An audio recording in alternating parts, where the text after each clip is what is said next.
Bonjour et bienvenue à Éducation sensuelle et érotique. Mon nom est François Arnaud, je suis sexologue et psychothérapeute. Aujourd'hui, je fais une capsule vidéo sur le nouveau médicament aux États-Unis qui a été approuvé en fait pour augmenter le désir sexuel chez les femmes, ce qu'on considère en fait le Viagra féminin. Et puis j'aimerais en fait émettre mon opinion sur ce sujet-là, puis aussi en fait informer les gens par rapport aux effets positifs et négatifs de ce médicament. Donc regardons en fait un peu l'historique de ce médicament-là, parce que moi en fait je considère professionnellement que c'est probablement une des pires choses qui peut arriver à la sexualité féminine, que ce médicament-là soit mis sur le marché.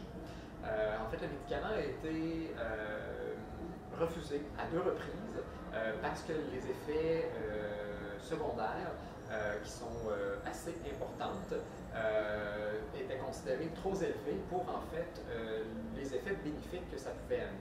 En fait, le médicament avait un taux de succès entre 8 et 13 selon les études, puis le taux de satisfaction assez minime qui augmentait. En fait, donc, le désir sexuel donc, de ces 8 à 13 femmes-là qui ont eu davantage de désir sexuel, il y avait une simple augmentation de 0,5 degrés. Donc, rien de particulièrement significatif. Donc, le médicament a quand même été en fait accepté suite à des compagnies lobbyistes qui ont voulu mettre le médicament sur le marché, évidemment probablement pour le vendre. Et puis, le médicament en tant que tel, le problème, pourquoi en fait je suis en partie contre, c'est que la majorité du temps, le désir sexuel, le problème, ce n'est pas biologique. La grande majorité du temps, le désir sexuel, il est en grande partie créé par des aspects relationnels qu'on retrouve dans un couple. Et donc, les femmes, plus spécifiquement, quand ils perdent le désir sexuel, c'est pas parce qu'ils n'ont pas de désir sexuel en général ou qu'ils n'aiment pas la sexualité. Souvent, ce qu'on va retrouver, c'est que ces femmes-là vont avoir du désir sexuel en très grande quantité au début d'une relation, mais qu'est-ce qui arrive, c'est qu'avec le temps, ils perdent leur désir sexuel. Puis ce qu'on voit, c'est qu'il n'y a rien de médical ou de problèmes de santé mentale ou des problèmes psychologiques qui peuvent provoquer en fait la perte de désir sexuel. Donc, on s'est dit, ben, on va inventer un médicament qui va augmenter le désir sexuel de ces femmes-là. Mais ce que moi je vois en fait dans mon bureau, souvent, c'est que les femmes n'ont pas de désir sexuel pour les relations sexuelles avec leur partenaire, parce que c'est souvent devenu routinier, redondant, monotone, répétitif. Donc, si justement, ça fait plusieurs années que vous êtes avec le même partenaire ou la même partenaire, selon votre orientation sexuelle, et vous remarquez qu'il y a une baisse de désir sexuel, eh bien, la majorité du temps, ce n'est pas biologique. Le problème, il est relationnel. Souvent dans la dynamique sexuelle, le contexte, le moment des relations sexuelles n'est pas si intéressant que ça. Donc, si on prend une pilule, oui, ça va peut-être augmenter l'excitation sexuelle, ça va augmenter le désir sexuel de façon temporaire, mais ça ne règle pas en fait souvent la routine et la platitude qu'on retrouve dans les relations sexuelles. Donc, plutôt que de se pencher justement sur les choses plus difficiles, dont la relation et qu'est-ce qui se passe, eh bien, on veut un peu la méthode plus facile. Je ne suis pas en train de dire que le médicament ne s'applique pas à certaines personnes ou certaines femmes, en fait, parce que c'est pour eux que le médicament a été fait, mais en grande majorité, le problème découle justement de quelque chose qui se passe entre les deux partenaires et non quelque chose qui est purement biologique. Le médicament agit en fait sur des neurotransmetteurs.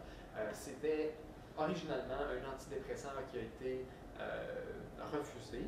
Et puis, si on regarde davantage la dynamique du couple, on va voir qu'il y a souvent des insatisfactions. Et si on travaille sur ces insatisfactions-là, si on travaille sur la routine, on travaille sur peut-être l'aspect redondant, répétitif, prévisible de la sexualité, et qu'on offre à ces femmes-là une sexualité qui pourrait davantage les intéresser, eh bien, leurs désirs souvent reviennent. Donc, c'est pour ça, en fait, que je considère que ce médicament-là n'est pas une bonne nouvelle, en fait, pour les femmes. Au contraire, ce qu'on est en train de leur dire, c'est prends ce médicament-là et continue à avoir les relations sexuelles qui ne sont pas si intéressantes que ça, finalement. Évidemment, cette opinion ici m'appartient. Ce n'est pas nécessairement une opinion que tous les sexologues, mes collègues, partagent, Mais nous sommes plusieurs à avoir cette réflexion-là et j'aimerais en fait que les professionnels, autant que les femmes ou les partenaires qui voudraient suggérer le médicament à une personne qui a une baisse de désir sexuel, réfléchissent vraiment avant de prendre le médicament qui a des effets indésirables. Vous pouvez aller vous informer par rapport à ceux-ci. D'ailleurs, en fait, c'était un des éléments prérequis en fait pour que le médicament soit mis sur le marché. C'est comme les effets secondaires sont si négatifs, ils veulent qu'il y ait en fait un avertissement assez clair de c'est quoi justement ces effets-là. Donc, vous pouvez aller trouver des informations. Donc, justement, de vous questionner avant sur votre relation plutôt que de prendre la pilule immédiatement. Parce que souvent, ce que ça va créer, c'est que oui, l'effet va être temporaire dans le temps. Puis qu'est-ce qui va arriver, c'est que ça peut créer un sentiment d'échec, en fait, pour le couple, qui va ensuite se déconstruire parce qu'ils vont avoir l'impression que ça ne fonctionne pas puis qu'il n'y a pas d'autre issue.